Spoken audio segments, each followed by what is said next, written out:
Voces de cambio. Voces de cambio. Educación, política, economía, ciencia y tecnología, salud, cultura y toda una diversidad de temas en las Voces de Cambio. En las Voces de Cambio.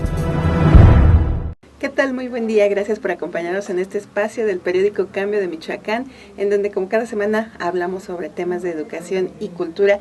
Y me es muy grato saludar esta mañana aquí a la maestra María Guadalupe Ortega Arias, de la Casa de la Cultura. Maestra, bueno, Mar, me gusta que le digan Mar. Muchas gracias por aceptar esta invitación. Bienvenida a Cambio de Michoacán. Gracias por invitarme, Cintia. Y bueno, ella tiene pues toda una trayectoria en el ámbito artístico aquí en la ciudad de Morelia. Es actriz y principalmente pues se ha desempeñado en los últimos, ¿cuántos años, Mar? De 25 como años, maestra como de teatro infantil en la Casa de la Cultura, 25 años. Es realmente ya toda una experiencia muy importante. Y pues yo quise que platicáramos contigo precisamente porque este es un ámbito, un área que en los niños es muy importante dentro de su proceso formativo. Pareciera que no, pero ¿qué tanto les llega a influir a los niños? Pues de una manera muy positiva el integrarse a estas clases, a esta práctica del teatro. Platícanos, Mar, a partir de toda esta trayectoria, esa experiencia, cómo los niños se ven beneficiados de esta actividad que puede parecer así como que pues a veces hasta un distractor por ahí, ¿no? Lo llegan a considerar, pero es complementaria, extraescolar. Sí, yo creo que eso es un error, pensar como padre de familia y como gente en un planteamiento académico que las actividades artísticas siempre son relleno. Así es, así se le ve. De la vida y creo que ese ha sido un error craso para toda la cuestión administrativa, que lleva a pensar que esa parte es así. El hecho de que, por ejemplo, Einstein decía que la creatividad era la inteligencia divirtiéndose. A partir de, fíjate, desde ese planteamiento científico, pensar que la actividad artística siempre va a cumplir en todos los ámbitos, ¿no? Porque yo les decía a los niños, siempre les digo a los niños que para hacer una sopa necesitamos ser creativos.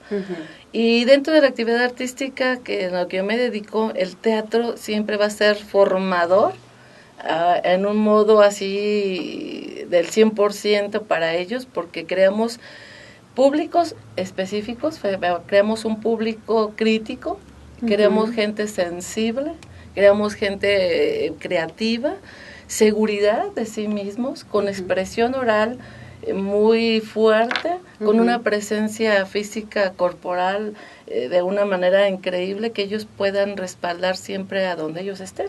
O sea, dedíquense a lo que se dediquen, el teatro siempre les va a ayudar para esa presencia que podamos llamar escénica, porque hacemos teatro en la vida, todos los diputados, los senadores, toda la gente política está haciendo un teatro personalmente. Así es, aún el ciudadano común, ¿verdad? Nos dicen que somos actores y en cada área de nuestra vida estamos representando un papel.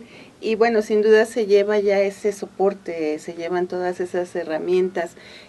Sabemos, y lo hemos comentado, de niños que llegan a su primera clase de teatro inhibidos, ¿no? Y así como que, ¿qué hago aquí? Y a lo mejor o los obligan o quisieron ir, pero no sabían a qué iban y va dándose una transformación muy interesante. Muy interesante. De hecho, ya hay gente que los llevan.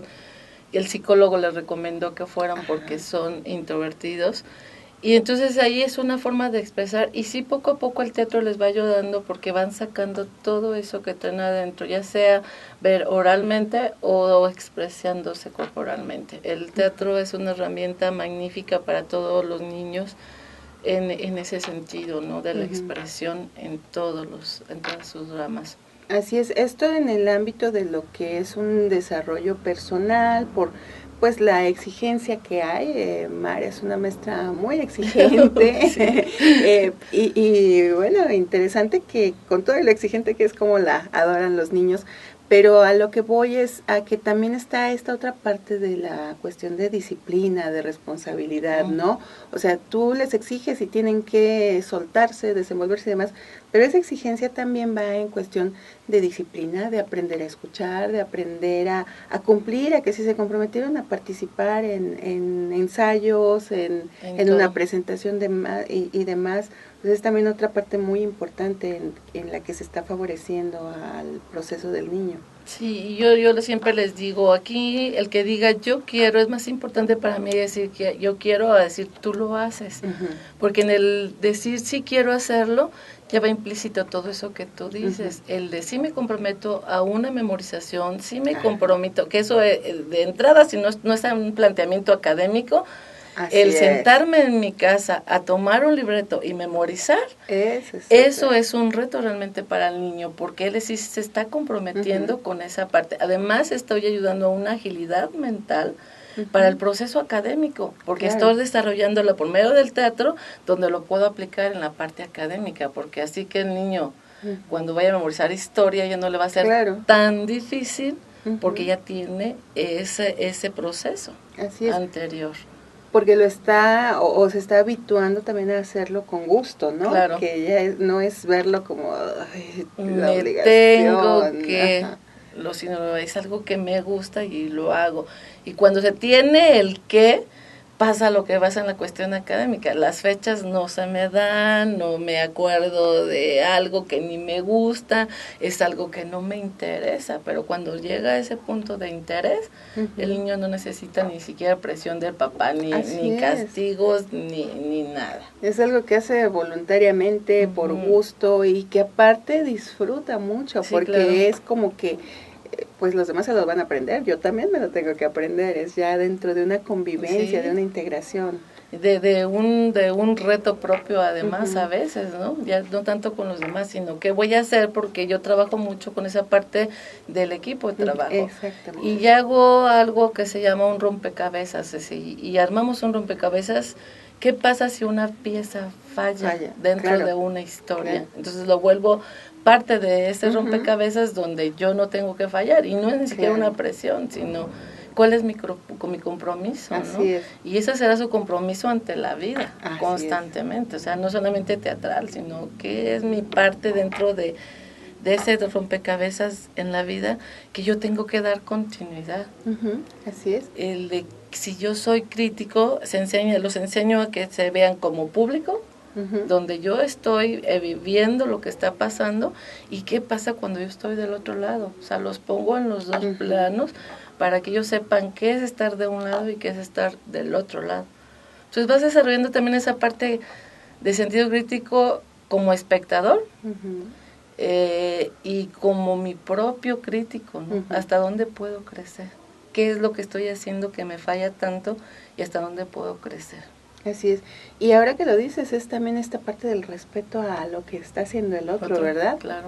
Porque eso es algo de lo que tristemente ahorita estamos adoleciendo mucho con las nuevas generaciones, en donde no saben escuchar o no saben respetar el espacio, el trabajo de otros. Entonces esto es bien importante, que a lo mejor, como dices, lo pongo del lado de espectador y aprende a respetar el trabajo de quienes están allá en escena, ¿no? Y viceversa.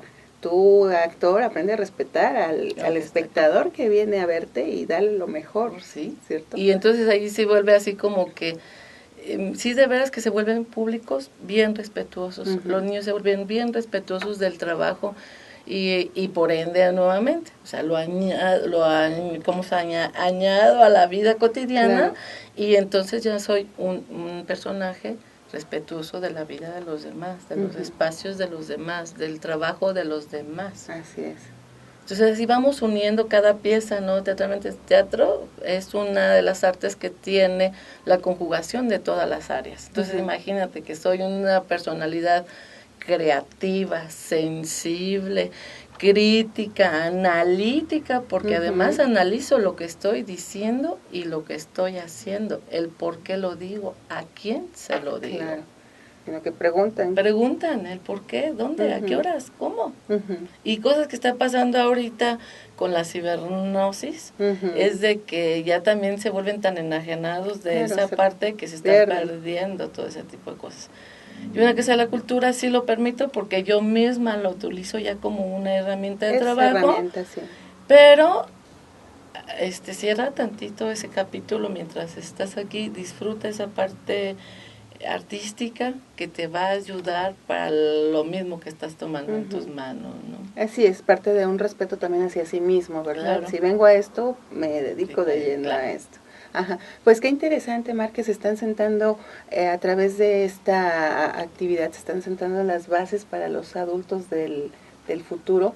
Y bueno, nos queda muy poco tiempo, pero me gustaría que nos platicaras cómo se manejan estos talleres. Son talleres en la Casa de la Cultura, teatro infantil. Entiendo que hay a lo largo del año esa oportunidad para que los papás se acerquen y lleven a los pequeños a participar y a integrarse a estas actividades. Tenemos talleres trimestrales.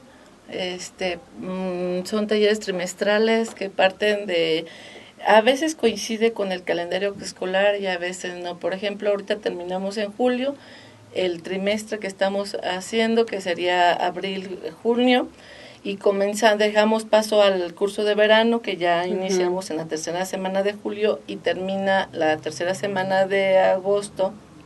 Ahí sí son 4 semanas nada más y realizamos nuevamente a partir de agosto el siguiente trimestre. Las clases de teatro infantil son todos los días de lunes a viernes de 5 a 6 de la tarde y el teatro para adolescentes es de 6 a 7 de la tarde, 7 de la noche en Casa de la Cultura. Y hay que decir que esta actividad de estos talleres de teatro infantil o bueno, esta práctica del teatro hay para adolescentes. ¿Sí? Ahora sí que con un efecto también muy positivo para quienes a lo mejor no tuvieron la oportunidad de pequeños y aún hasta para los adultos. Nos sirve mucho, sí, ¿verdad? Y además esa parte de los adolescentes me encanta porque estaba como muy descuidada. Y y decíamos, no, los adolescentes, yo no quiero saber nada de adolescentes. Y casi los queríamos mandar a un exilio total. Y sí son chamacos muy, muy conflictivos, pero también son personalidades que tienen que ser escuchadas y atendidas. Y para mí trabajar con ellos es bien interesante porque van y se expresan a lo máximo en donde se les está abriendo ese espacio para hacerlo, ¿no? Así es, sí, yo recuerdo que hubo una etapa en que decía teatro infantil para niños de tantos a 12 años y luego teatro para adultos de 15 y yo decía, bueno, y los de 13 a 15, ¿dónde ¿quién los toma en cuenta? ¿Por qué? ¿No? Sí, ahora están conmigo. Están en mis manos. Qué interesante que también se les esté tomando en cuenta y pues ahí está ese espacio como una oportunidad para que los papás se acerquen, lleven a sus hijos y bueno, en la Casa de la Cultura o en alguna otra institución, hay escuelas que sí lo tienen integrado, escuelas en su sistema, pero bueno, no son todas, entonces que busquen esas alternativas, ¿no? Sería la invitadísimos a que si no es teatro, vayan a cualquier actividad artística, es hacer la invitación de un artista hacia el público general en aras de que todo en su vida sea un proceso mejor. Así es, el aprovechar todas esas posibilidades que nos da el arte. Y bueno, pues los artistas que están ahí para compartirlo con nosotros, para acompañar a nuestros hijos o a nosotros mismos, ¿no? en estos procesos. Sí, claro. Muy bien, pues Mar, te agradezco muchísimo. Hay muchísimos más temas para platicar, pero se nos acabó el tiempo.